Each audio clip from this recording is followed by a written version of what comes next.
video, I'm always willing to share because that's the only way this message is ever going to get out. Make sure you talk live. You're on live, so talk loud. Okay, do I need the microphone? Yeah. Yeah. Oh. Yeah. Put some slump on it. Sorry, you don't have an idea. Hey, wipe it off. Wipe it off. There you go.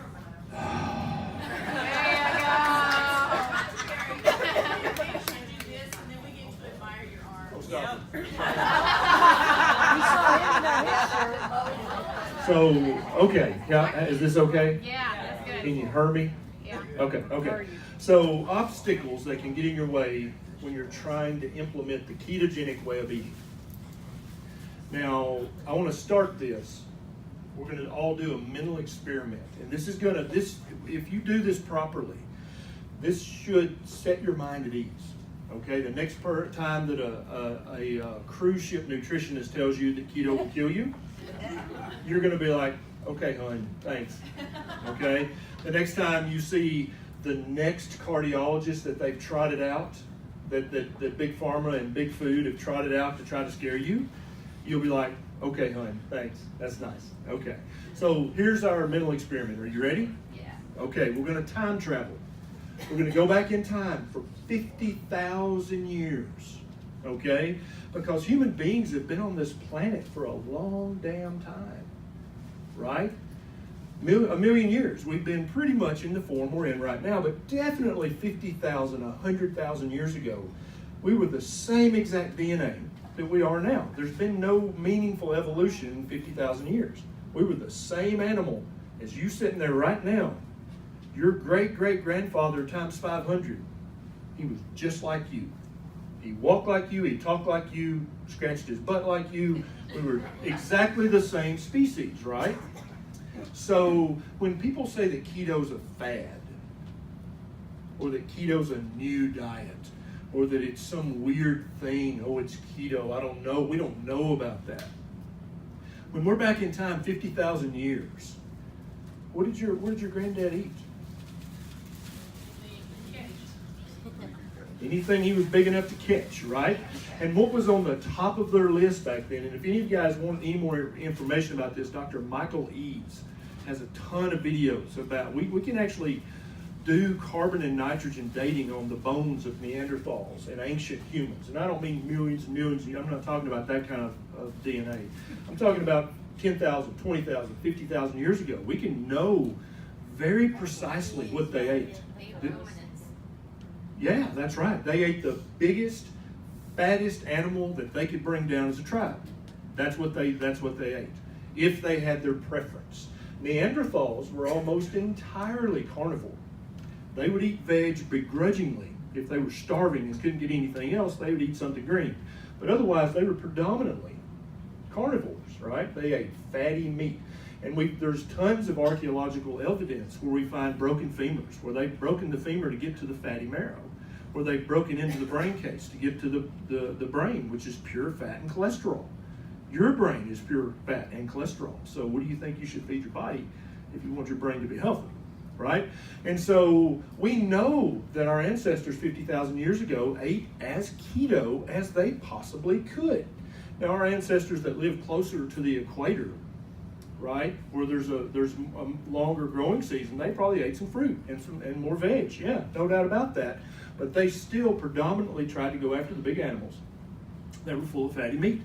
That's basically how we evolved to be what we are, is by eating that fatty meat and eating a high-fat diet. And so what the fad is, what the weird diet is the diet that we've been told to eat for the last 50 years. That's the weird fad diet, okay? Because never in the history of humanity, even before recorded history, never have we eaten 50, 60, 70 grams of carbohydrates per meal, and then 10 to 15 grams per snack in between.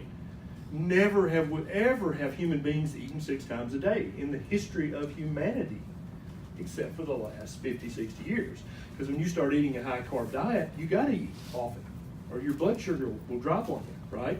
Remember the old days? It's like, ooh, it's been 2 hours, I need to eat something, right? That doesn't happen when you're eating the proper human diet, which is what keto is.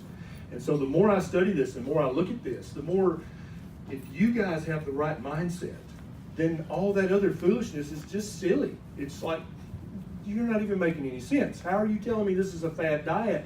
This is what we've eaten the entire time we've been on this planet as a species. The fad diet is the stupid crap you're trying to sell me at the grocery store. That's the fad, right? Okay, so let's talk about obstacles. The first obstacle is our mindset, because when you fix that, everything else just falls into place, because you become very eager, you become a student, you start learning, you start reading, you start watching YouTube videos, and you start to get it because you're open, you're receptive. But when you're like this, I don't know, it's a fad, it's weird, it's spooky, I don't know. That's the main obstacle for you personally, okay? And so once you get it, oh, this is actually it. This is the human diet that we're supposed to eat. This is why it's why you hear those weird stories about, oh, this person's psoriasis got 95% better. How's that? How does a diet do that? And so what I want to talk about is Western versus Eastern thought, okay? Here in the West, where most of us grew up, if you had a problem, you had to add something, right? You got a broken window, you have to go out and buy a new window and hire a guy to put the window in. That's how you fix that problem, right? Our modern epidemics of diabetes, obesity, prediabetes, insulin resistance, they're not called, we don't fix that by adding things. And that's what everybody that Dr. Lemansky alluded to, coming to the ketogenic way, they're trying to sell this pill and this powder and this shake and this bar and these supplements. They're thinking the old way. Oh, we need to add something to fix this person. That's exactly backwards. That's backwards. That's not even, doesn't even make any sense once you get what we're talking about here. The way you go keto is to remove things. The slow poison of sugar, you remove that. You stop poisoning yourself. You don't add a new supplement. You stop the slow poison of sugar, right? You don't add a collagen shake. You remove grains from your diet, because human beings are not supposed to eat grains. Starting about 10,000 years ago, we started to eat grains in any kind of meaningful portion. It was still a very small percentage of the human diet. Even then, when we were actively cultivating, it was very trivial. You might have a little bit of bread with your fatty meat, okay? Only when there became a population explosion of humans and you had to feed all these people, what are you going to feed them? Cheapest thing you can get. What's that? Bread. Yeah, right? And so that bread's for poor people. That's literally how it's been the entire history of empires and kingdoms. Poor people ate bread. The rich people ate whatever they wanted, which was usually fatty meat, right? And the poor people got the bread.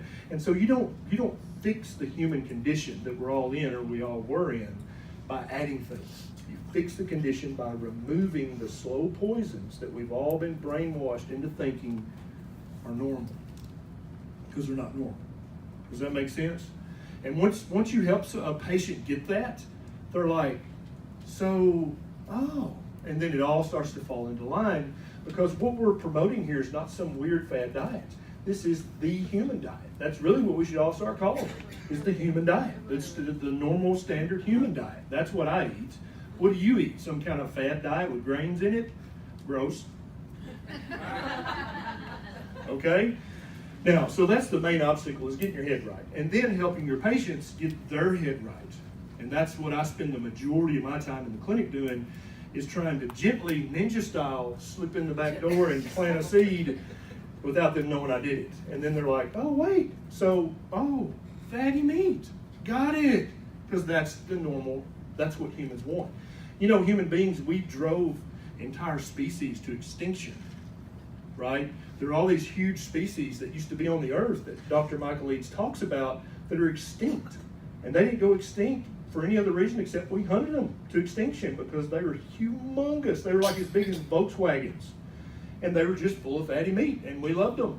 And so we ate them all.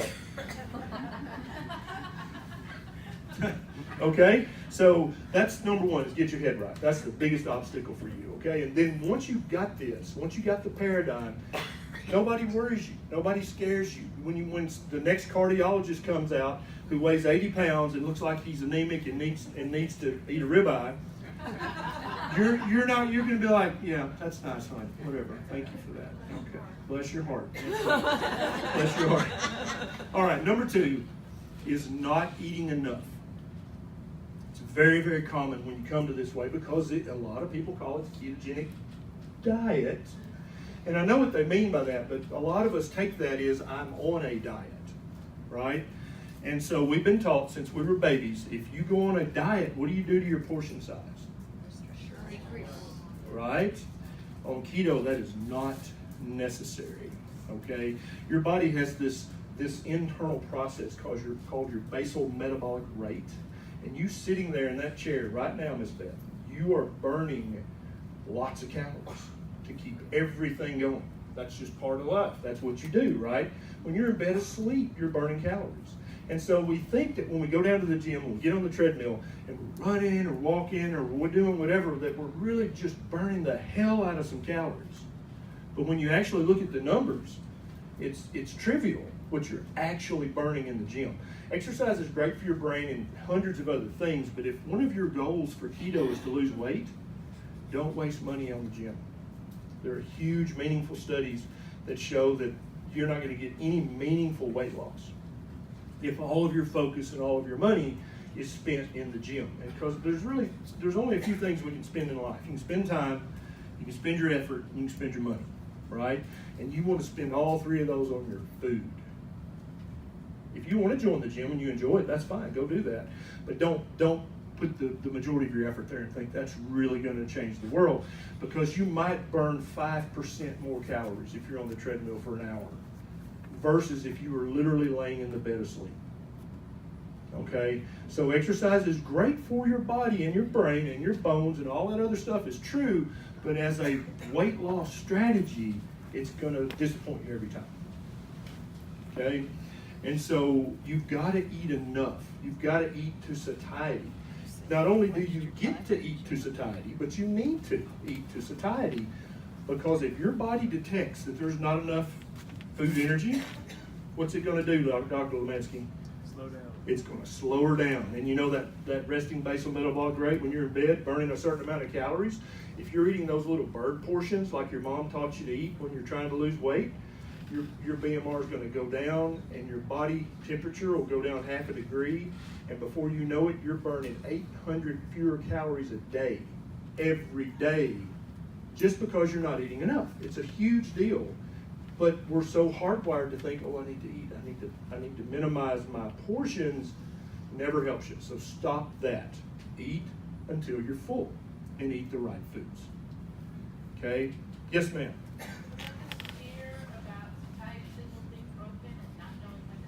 Yeah, and that's a thing, and that's something that you've got to come to terms with and grips with personally, and you've got to do whatever strategy works for you to rediscover that. And usually when you're eating the standard American diet and you're inflamed and you're miserable and you're overweight, you can't really experiment with your biochemistry. You can say, oh, I'm going to stop nuts for a month, and you're so inflamed from all the other crap, you can't tell any difference. But when you've been eating pretty strict keto for a while, you can actually do experiments, and you can actually, your body will start to talk to you, right? And you'll get that feedback. Oh, okay. And so it's not perfect. And if you've had a broken satiety mechanism for a few years, it's going to take you a while to get back in touch with that. But if you're eating super low carb, you got time. You can play. You can play and experiment until you find that signal, what that means for you. Because for some people, that's just full. Other people, it's more an up here feeling. And so it's hard to know what yours is until you discover it. And the only way to discover it is to look for it. Yeah, absolutely. So the next obstacle is eating too often. Oh, I'm sorry. Question, yes? That's okay. So you mentioned the gym. Do you say that to people, and what is their reaction? Most people are relieved. Really? You mean I don't have to join the gym? No, you don't. If your goal is to lose weight, the gym is a waste of money and a waste of time. And do you find, so what I'm finding is the two things people say to me are, I stopped eating bread. Yep. It's obvious, I can And I join the gym. And I'm working out Yeah, all the time. exactly, right. And then I tell them, spend that energy in the kitchen, and they look at me after that Right. like I'm crazy. You're right. So The way I typically bend that is I say, do you enjoy the gym? See, and I make it emotional, and I make it back on them, and then they're like, no. Right? And so then I say, if you're gonna go to the gym, I want you to either go to the gym and play, stop working out, because it's not gonna help you to start with. So if you enjoy it, do what you enjoy. Swim, bike, play volleyball, whatever you love, go play. Go outside and play, literally. And do that for fun. And yeah, it's great for your brain. It's going to slash your risk of dementia, and it's going to keep your bone density stronger, blah, blah, blah. We all know that.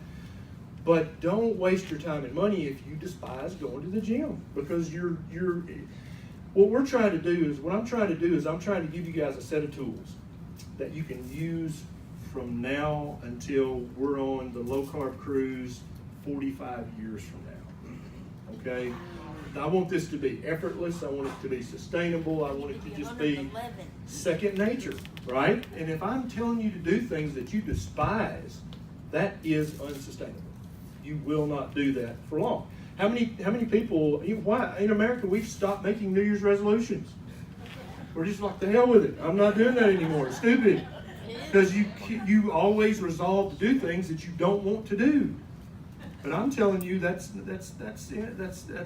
mistake. You're always going to fail if you try to do that. And so if I redirect you gently and lovingly back around to, hey, let's focus on your food, and you can go play in the gym if you want to, that's fine. But that's not where you need to put the bulk of your effort and your money. That needs to be on your food. But yeah, and some people will be very disappointed. But most people are like, yes, I'm gonna call and cancel it today. Yeah. I just find that they don't believe that. Like, Yeah, my doctor said, y'all can kiss my, yeah. So, the next obstacle is eating too often. And this is another thing that we were taught from very early for the last 40, 50, 60 years. You need to eat very often, because what that's going to do is keep your metabolic rate high, and that'll help you burn more calories. And that is complete and utter horse, yeah, okay? Complete and utter. And Dr. Jason Fung goes into great detail on his videos about what eating every 2 hours actually does. One of the main things we're trying to do with the ketogenic way of eating is hack your insulin level, right? Because everybody knows insulin is a growth hormone. It helps you get bigger. And so if that's your goal, then eat every 2 hours. And you will grow, I promise. But probably not in the way you'd like to grow.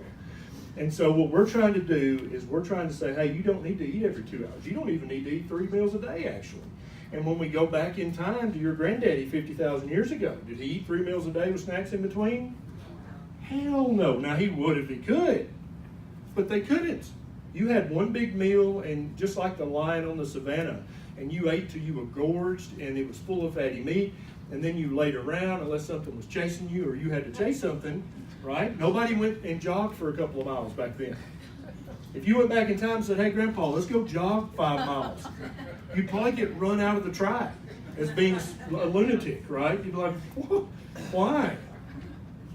Right? Does that make sense? And so what we're trying to do is we're trying to imitate how we used to be without the infections and falling off the cliffs and the saber-toothed tigers. We can do without that. That's what modern society should mean, not that you eat products now instead of real food. That's not progress. So when you're thinking about a child and trying to grow a child, Yeah. how does that apply to that? Well, his grandfather 50,000 years ago had a child, at least one. Had to, right? Or he wouldn't be sitting there. Yeah. What did they feed that child? Did they feed him Similac and lots of bananas and Melba toast? Is that what the... No. We never ate any of that, right? That child ate probably pre-chewed fatty meat that mom would chew up and then kiss into the baby's mouth, right? And then they would eat whatever they could eat. And they would have breast milk until they were 3 to 5, probably. And then after they were weaned off the breast, what did they drink for the rest of their life without exception? Water. Nothing else. That was it. And it was just fine. They were just fine with drinking water their entire life, right? And so you got to remember, that's what we're trying to do, is we're trying to be that guy without the infections and the saber-toothed tigers. Because that's where human health is actually at. It's what our DNA has been used to doing for the last 50,000 years. That's where real health is, okay? So eating too often is going to keep your insulin level chronically elevated. And when your insulin level is elevated, what does it do to your weight loss? Turns it off, if it's high enough, that's right. And so any of the 3 macronutrients you eat are going to raise your insulin at least a little.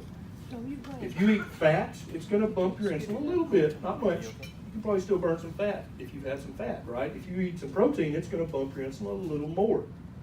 It's not going to spike it like a lot of people say, but it will elevate it more than if you eat just fat. If you eat carbs, and this is whether it's the carbs in whole wheat, or the carbs in broccoli, or the carbs in grandma's cherry pie, insulin's going to spike. That's just what the human body does to cope with that. Because 50,000 years ago, how many opportunities did his granddad get to eat a high carb meal? When did that happen? Is that every day? A couple times a year, right? They would find a honey tree every now and then, and they wore it out. When they found it, I guarantee you, they laid around in a sugar coma for 3 days. But that was once every 2 or 3 years. And then you had to endure all the stings, and so maybe you're like, I don't know, it's not worth it. We had some honey last year, we'll wait till next year again, right? And once a year, the fruit might get ripe if they live far enough south, right? They'd have some fruit, they'd have some berries. But that was a month or 2 out of the year. What about the other 10 months of the year? That's what we got to replicate. And so that's why I think feasting is fine. When you're on a cruise like this, if you want to have the cheesecake, have the damn cheesecake. It's fine, it's a feast. But on a daily basis, you're going to eat like your DNA wants you to eat. And that's where true health is. Yes, sir. I may be the only one in here, but how about okay, I would like to gain some weight. Yeah. Okay. Okay. So just what would be the Do you want to gain fat or muscle? muscle? Okay. Sure, All right. yeah. Anybody in here want to gain fat? Because if you want to gain fat, you eat lots of carbs and you eat multiple small meals a day. That's how you gain weight. If you don't believe me, then you can go back in time 50 years, just 50, not 50,000. And you can look at the average rate of obesity in the United States, right? 50 years ago. And then you can say, okay, then we started eating lots of small, high carb, multiple meals a day. And now what's the obesity rate? It seems pretty clear to me what causes obesity, right? Now, if you want to build muscle, first of all, you're going to eat keto. You got to eat the right diet. You got to eat lots of fatty meat. You got to eat lots of fat, lots of protein. That's what your body needs to build muscle. And then you're going to either go to the gym and lift heavy, or you're going to lift heavy stuff at home. Because there's only 2 ways to gain weight when you're a grown human. You either gain fat or you gain muscle, or some combination, right? And so if you want to put on some muscle, you're going to lift heavy stuff while eating the proper human diet. If you want to just go to your ideal body weight and stay there, then you just eat the proper human diet. That's it. That's as simple as it gets. Yeah? All right, the next one is, already been talked about a little, is sweeteners. Sweeteners can be a huge obstacle to some people. Let me be very clear. Some people can drink Diet Coke and use stevia and Splenda and NutraSweet and aspartame, and it does not affect them at all, okay? What this comes down to is a physiological process known as the cephalic insulin response. And it started back with his granddaddy, okay? When his granddad tasted something sweet in his mouth, what did it mean without exception was about to happen? He was about to swallow some carbs. Because back then there was nothing sweet that didn't contain carbohydrates, right? And so the brain thought, you know what, we can jump ahead a little bit, because that blood sugar spike, that's a real booger, that does damage. And so what we're going to do is when we taste sweetness in the mouth, we're going to go ahead and bump the insulin to get ready for the sugar. And for some people, sweeteners don't really bump their insulin much. And they can do just fine drinking their Diet Coke and using their sweeteners. For other people, they're very, very sensitive to sweeteners. And it will bump your insulin enough to turn off your weight loss. And for thousands of people out there, that's their stall. They've been stalled, and they're like, I don't understand, I'm eating perfect keto, and, I drink my Diet Coke, but it's sugar-free, right? But it's the sweetener. It's the sweetener. It's the sweetener. And so if you're stalled and you know you're doing pretty good keto, but you're still using sweeteners, it's probably the sweeteners. Because that having a sweet taste in your mouth with every meal, every day, is not normal. That's a fad. Think about that. His granddaddy had sweet taste in his mouth once or twice a year. You think it's okay for you to have something sweet every meal of every day? That's weird. That's a fad. That's only been that way for the last 30, 40 years that we've thought that was okay. Right? Think about that. That's the fad. And that's the problem for many people. Not everybody. Some people can do it just fine. I have to limit my sweeteners, and they don't really bother me. It's just a difference in our DNA, where we're from. Right? All right, the next one. Yes, sir. Do you have a question? No, sir. Okay. Go ahead and stretch then. Yes, sir. Yeah, I was just curious, are there any sweeteners that are more approved? I know like aspartame is like one of the most agreed upon like worst sweetener for artificials. Yep. Are there any sweeteners that you would say are probably better for the health in a keto diet that are negative? It depends. You're welcome. No, it depends because of what I just said. If you are one of those people whose cephalic insulin response is very sensitive, if it's aspartame or if it's stevia or monk fruit extract or erythritol, you're going to bump your insulin and you're going to turn off your weight loss. Even if there's, and so here's how we found out about this. They did a study a few years back and they gave people saccharin water, which is very sweet but it's kind of bitter. But they would swish it in their mouth. They'd check their insulin. They'd swish it in their mouth for a minute and spit it out. Didn't even swallow it. Just swished it in their mouth. That's how we know that there's a brain-tongue connection here. It's not even here. Their insulin went up. Okay, and it's different for everybody. Some people it goes way up and that's it. You just screwed your weight loss for the next 6 hours, right? For other people, they can do it all day long. It doesn't bump it any meaningful amount and they can still lose their weight. So if you're one of those people who has a very sensitive cephalic insulin response, you probably need to avoid all sweeteners. And I promise you, it does not sound like, it's not the maximum security prison that you think it might be, okay? I used to think that. I used to have sweet in my coffee, sweet with everything. And now sweet for me is, I don't even want to call it a rare treat. It's a rare diversion from my normal diet. Like it's almost not even pleasurable for me anymore. If I pick up Nisha's coffee by mistake that's got 3 pumps of sugar-free, what is it? Dolce, yeah. I'm like, oh my God, no, that's not my coffee. I just can't do it anymore, right? And that's not the me I used to be. I would want 6 pumps of my own. And now I sometimes get 1 pump, usually none, because I just don't want any sweet. I'm over it. I'm over the fad of thinking I need sweetener and everything. Yes, ma'am. Can you check this with your own blood sugar monitor? Not so much with your blood sugar. You'd have to do this with your doctor because currently where's Jimmy? There's not an insulin test at home There yet, is there? not. There's two It's people. about 5 years away. Yeah, there's 2 or 3 companies working on that, but not yet. And so if you wanted to test this, you really could go to your doctors and have him check your fasting insulin, right? And then the next day go back fasting and have a big Diet Coke or whatever sweetener you want to test. Wait an hour, let him recheck your insulin and see what the difference is. If you don't bump it much, then you're probably fine with some sweeteners. Yes, ma'am. Is fasting insulin the same as fasting glucose? No, completely different test. Yeah, good question. And so your fasting insulin, you can check at home with the glucometer, which I recommend all of you guys get one if you don't have one. $20-30 at China Mart. You do not need a doctor's prescription unless you're in Canada. And you have to have a prescription or a doctor's order. That won't tell me what you're. That's right. Yeah, you got it. This currently has to be checked at the doctor's office. Yep. Okay, next is loneliness. Loneliness, okay? There's a reason that we call you guys our keto family. There's a reason that you need to think of it this way.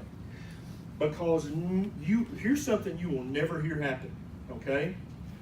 You will never hear the chairman of the American Diabetic Association come on CNN and Fox News and say, you know what, about that cholesterol thing, yeah, we're wrong about that.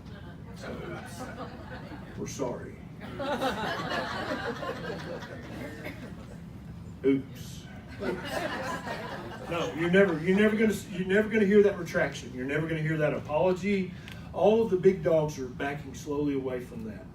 Okay, the American Heart Association used to say in their guidelines to doctors, maximum 300 milligrams of cholesterol intake a day.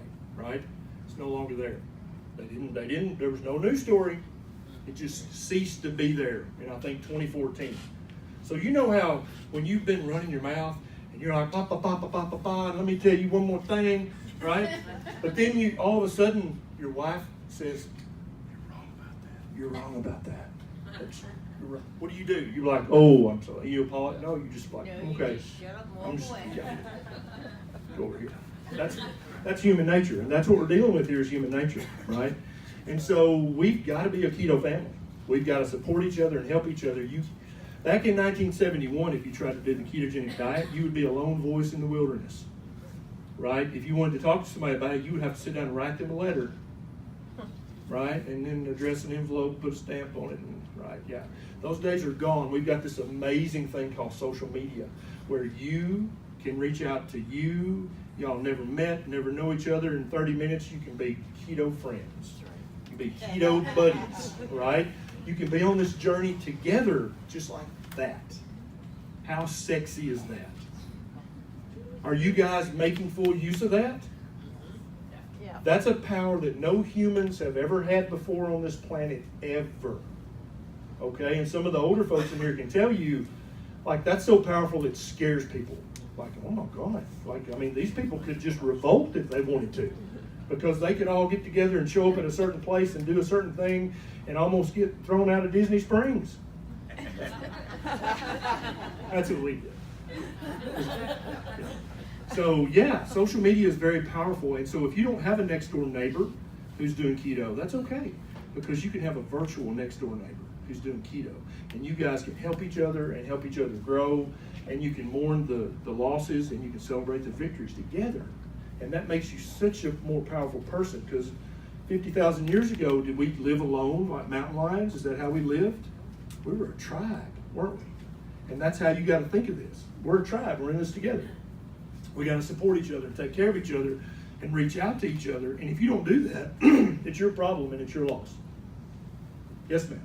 So, about the support, what if the person that's coming to you or is kind of voicing, oh, my coworkers at work are doing keto? How do you implement that none of them are actually doing keto without offending? Right. You know, Yeah. like how do you send them towards that group of support when it's Yeah, and inaccurate? this is a very much, just like all things in human existence, is trial and error, right? Everything is trial and error. And so 50,000 years ago, trial and error meant you got too close to the cliff and you fell off and died. Then you didn't reproduce. And then that's how we kind of learned. And now we can learn from other people's mistakes. But yeah, the part of this, when you're in Keto 101, when you're beginning, you're like, what? There's so much crap. What? Macros. What? There's so much, right? And I get that. And so when in doubt, there's the two rules, Dr. Berry's rules. When in doubt, eat more fat. When in doubt, bacon and eggs. Literally just don't, more salt, more fat, eat bacon and eggs. And don't worry about it.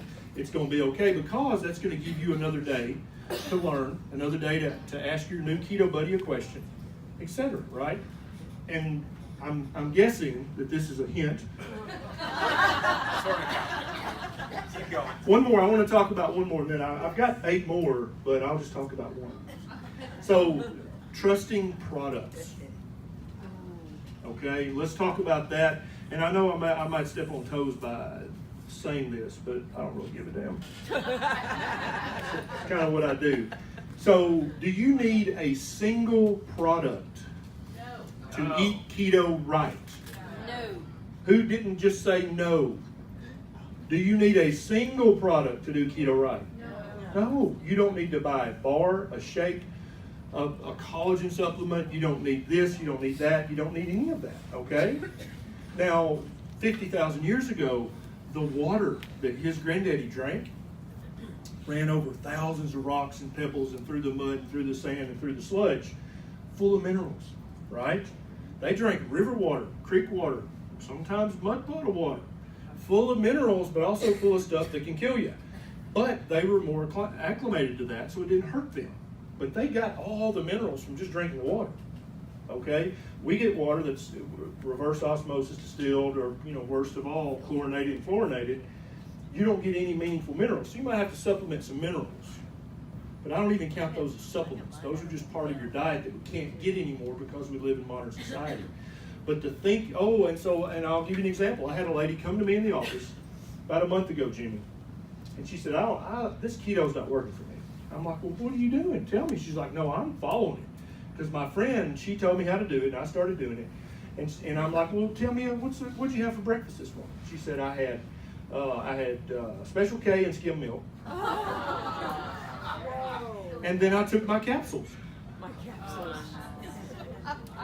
True story. And I'm like, Believe it.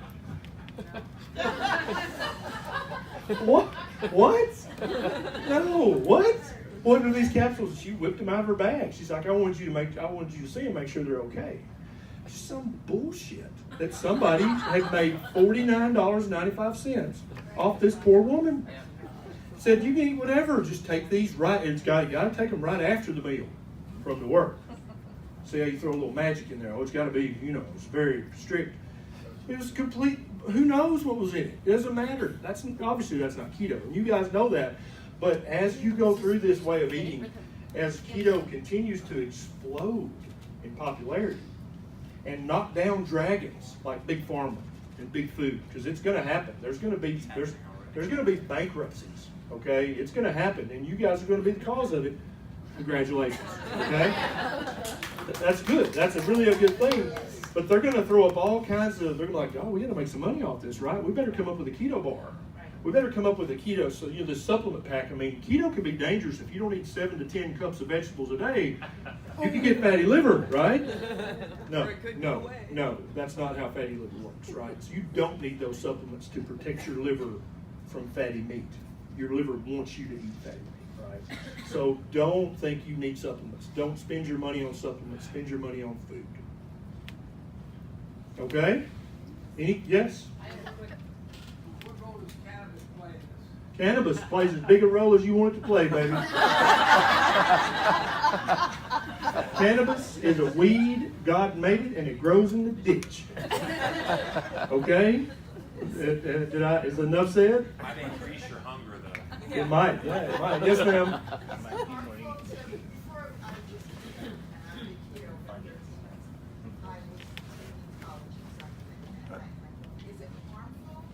No, great question.